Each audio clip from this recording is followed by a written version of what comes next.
Yesus yommus gadhiisetti jiraachuudhaan machiidhaan yaaddoo jireenyaatiinis yaada garaa keessaniitti ba'aa fiddanii akka kiyyoon bineensa qabuutti guyyichi sun dingata akka isin irra hin baanetti of eeggadhaa.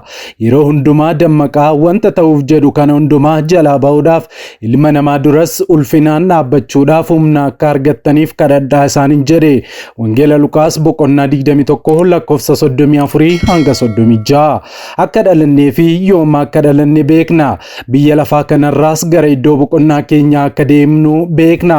Garuu yoomii fi eessatti biyya lafaa kanarraa akka deemnu hin beeknu. Akkatti manaa ba'an malee akkatti galan hin beekan. Guyyaa sanaa hundumti isaanii dhimma isaanii xumurachuuf manaa bahanii kaan ammoo maatii isaanii dubbisuuf jecha gara Londonitti imala jalqaban. Kaan isaanii barumsaaf garasitti imalaa turan. Qilleensi isaas tasgabbaa'aa ture. Haa ta'u malee ergamaan du'aa isaan dursee xiyyaaricha isaanii seene. Balaa xiyyaaraa Indiyaatti uumameen lubbuun namoota du'anii 270 ga'eera.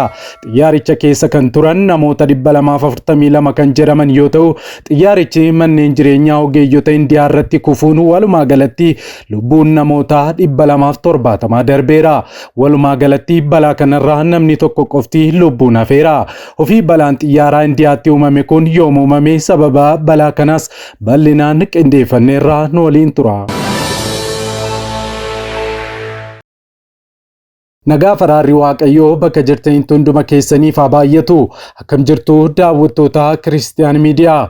Odeessa wayitaawaa yeroo kanaaf isiniif qindeeffannee isin biraan ga'uuf qabannee dhiyaanneerra hamma xumura qophii keenyaatti nu wajjin turaan affeerraa keenya. Yeroo jalqabaaf gara chaanaalii Kiristiyaan Miidiyaatti kan dabalamtan saabskraayib gochuudhaan mallattoo beelii sana fuulduratti isinii dhufu haala tokko tuquun ol kan jetturra kaa'adha. Kana gochuu keessaniin odeeffannoowwan kiristiyaanummaa fi biyya keenya ilaallatan akkasuma addunyaa keenyarraa ba'an wayita karaa chaanaalii keenyaa gadhiifaman hunduma dursee akka isin qaqqabuuf isin gargaara.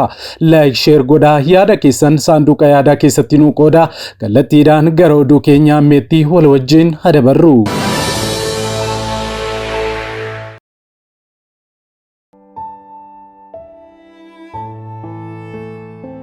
Viidiyoon kun namoota baay'ee biraa akka qaqqabu like gochuudhaan jalqaba.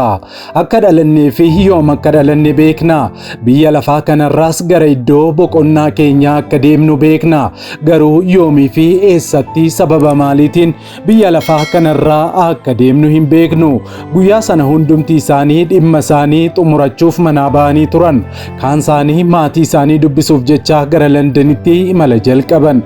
Kaan isaanii barumsaaf gara Londonitti imalaa turan. Qilleensi isaa tasgabbaadha. Haalli jiru hundumtuu nagaa fakkaata.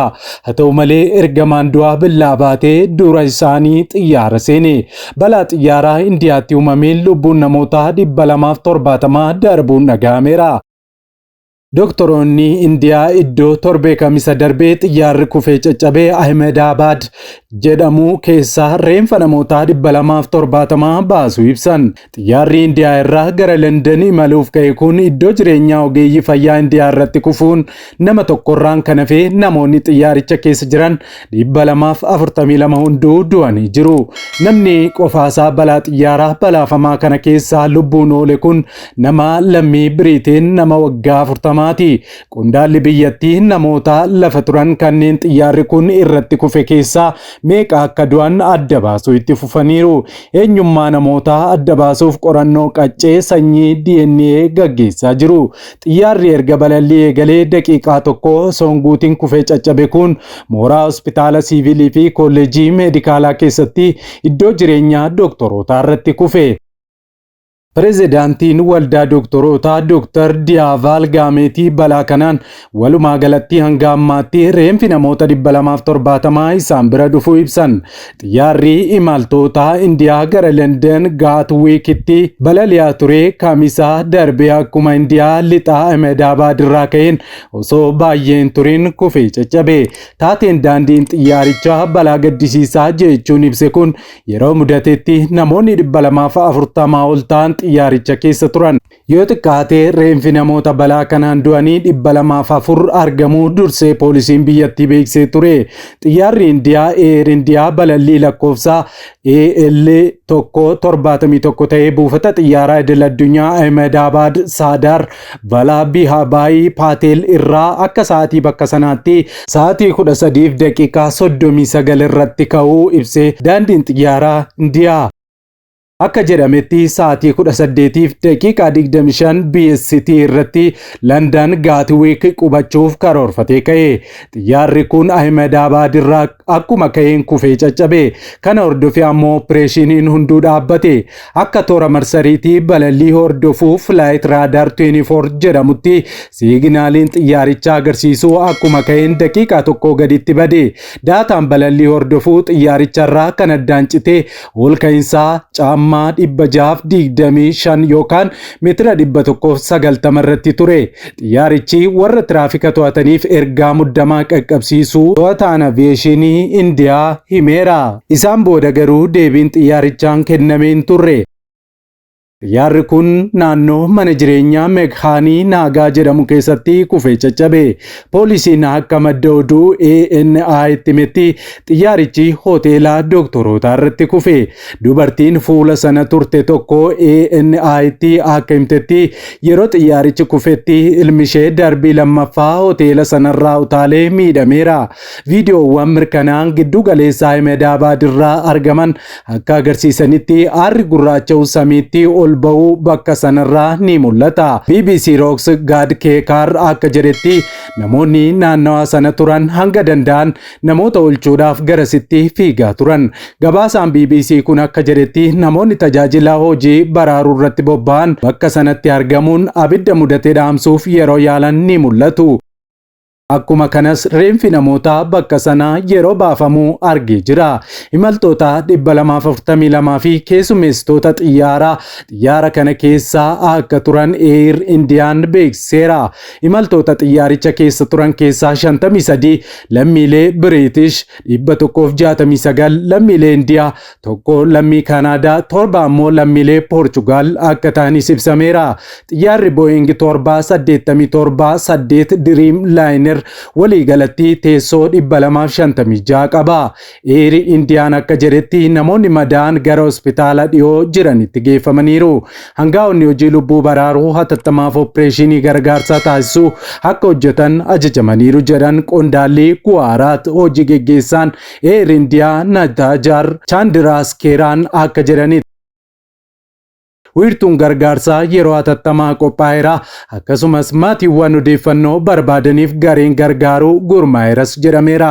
Xiyyaarri balaan kun mudatee Boeing 787-8 Dreamliner yoo ta'u xiyyaarri Air Indiyaa akkasitti kufuun kun isaa jalqabaa miti. Moodeeliin xiyyaara kanaa kun waggaa 14 dura hojii jalqabe. Torban ja'an dura Boeingiin imaltoota biliyoona 1 geejjibsiisuu irra ga'eera jechuun ibsees ture. Boeingiin ibsa baaseen waa'ee xiyyaara balallii 171 ilaalchise Air Indiyaa dubbisaa kan jiru yoo ta'u isaan gargaaruudhaafis qophiidha jedheera. Qalbiin keenya imaltoota, keessummeessitoota, namoota birmatanii fi warra miidhaman hundaa waliin jiras jedhee jira. Air Indiyaan X irratti ergaa barreesseen xiyyaarri kun akkuma ka'een balaan mudateera jechuun mirkaneesse. Hangaa'ota balaa mudate kana qorachaa jiran guutummaatti gargaaraa akka jiranii fi wanta haaraa jiru yeroo yerootti akka ibsan waadaa galuun toora odeeffannoo akka itti dhiyeessan 18 duwwaa 56 91 444 kaa'ee jira. Dura ta'an daandii xiyyaaraa Natajar ibsa kennaniin gareen deebii hatattamaa bakka sanatti argaman gargaaruu fi namoota dhiibbaan irra ga'eef deeggarsaa fi kunuunsa barbaachisaa ta'e hundaa kennuudhaaf waan humna keenya hundaa gochaa jirra jedhan. Dubbii himaan buufata xiyyaaraa idil-addunyaa Sadar Balaa Bihabaayii Paatelii hanga beeksisa biraa kennamutti hojiin hundi akka addaan citee kan himan yoo ta'u imaltoonni gara buufata xiyyaaraatti osoo hin imalin dura daandii xiyyaara isaanii akka ilaalan gorsanii jiru. Ministeerri Aviyeeshinii Indiyaa dhaabbileen aviyeeshinii fi deebii hatattamaa hundi tarkaanfii ariifataa fi qindoomina qabu akka fudhatan qajeelfama kennuu isaanii dubbataniiru. Rammohan Naidu gareen baraarsaa socho'eera gargaarsi yaalaa fi deeggarsaa gargaarsaa gara bakka sanaatti akka ariifamu mirkaneessuun tattaaffiin hundi taasifamaa jiraniiru. Buufanni xiyyaaraa Gaatwiik akka jedhetti wiirtuun simannaa firoota imaltootaaf qophaa'aa jira. Bakka odeeffannoon itti kennamu akkasumas Air India waliin walitti dhiyeenyaan walitti dhufeenya qabas jedhee jira. Lammiileen Biriteen gargaarsa qonsilaa barbaadan yookaan waa'ee hiriyoota isaanii yookaan maatii isaanii yaaddoo qaban karaa duwwaa 227 duwwaa 85 bilbiluu qabu jedheera. Ministeerri muummee Indiyaa Narendiraan Moodiin balaa xiyyaaraa kanaan akka malee gaddeera reeffadheeras jedhanii jiru. Caba laphee jecha ittiin ibsan hin qabnedha jechuun fuula eegsii isaan irrattis kennaniin hangaa'ota namoota balaa kanaan miidhaman gargaaran waliin wal qunnamtii qabaachuu isaanis ibsaniiru. Ministeerri muummee UK Sirkiir Istaamreer akka jedhanitti Ahimedaa baadirraa dhagame gadda guddaadha jedhanii jiru. Ministeerri dhimma alaa Deevid Laamii akka jedhanitti UK'n hangaa'ota Indiyaa waliin ta'uun dhugaa jiru hatattamaan mirkaneessuu fi deeggarsa kennuuf hojjettaa jirti jedhee jira.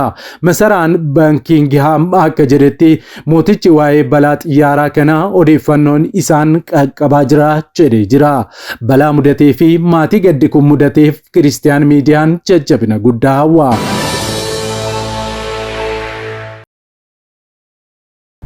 Waggoota dheeraadhaaf Kiristiyaanonni miidiyaalee ittiin sagalee isaanii ibsatan dhabuun rakkataa turaniiru.